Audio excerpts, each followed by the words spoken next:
중소벤처기업과 소상공인을 대변하는 예스티비 뉴스 첫 소식입니다. 정부는 지난 4월부터 특정 구역을 정해 신산업에 대한 규제들을 패키지 형태로 완화시켜주는 제도인 규제자유특구 제도를 세계 최초로 시행하고 있습니다. 이를 통해 지역의 혁신 성장을 유도한다는 계획인데요. 이 규제자유특구 제도를 전담 운영하는 규제자유특구기획단이 지난주부터 본격적인 활동을 시작했습니다. 규제자유특구 제도란 무엇이고 규제자유특구기획단이 하는 일에는 어떤 것들이 있는지 이동규 기자가 소개해드립니다. 중소벤처기업부의 규제자유특구 제도를 전담 운영하는 조직인 규제자유특구기획단이 지난달 25일 현판식을 갖고 본격적인 가동에 돌입했습니다. 규제자유특구란 각종 규제를 패키지 형태로 완화하기 위해 지정되는 구역으로 지역 단위로 신기술에 기반한 신산업을 추진할 수 있도록 지원하기 위해 마련됐습니다. 특히 균형 발전을 위해 수도권을 제외한 비수도권 지역에 한해 지정됩니다.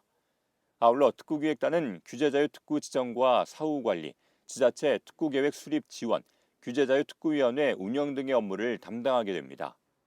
지역을 선정을 해서 그 지역의 어떤 그 특정한 산업 자체의 신산업과 관련된 부분의 규제를 풀어보자라고 해서 이제 규제자유특구기획단이 마련이 됐습니다. 규제자유특구기획단 앞으로 정말 그 대한민국의 규제를 어떻게 우리가 풀면서 신산업을 정착시킬 수 있느냐의 문제를 해결하는 열쇠다라고 할 수가 있겠습니다.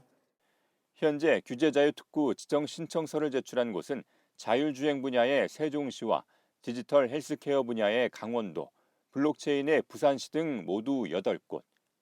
정부는 성장 가능성과 국민의 안전, 환경 문제 등을 평가해 7월 말 예정인 심의위원회를 거친 후 국무총리를 위원장으로 하는 특구위원회에서 제1차 규제자유특구 지정을 확정할 계획입니다.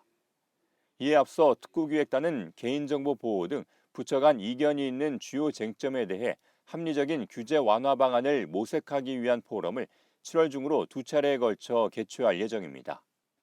그간의 규제특구 지정을 위해서 어떻게 보면 지자체와 기업이 제시한 사업에 대해서 관계 부처와 함께 이제 검토를 진행을 했었습니다.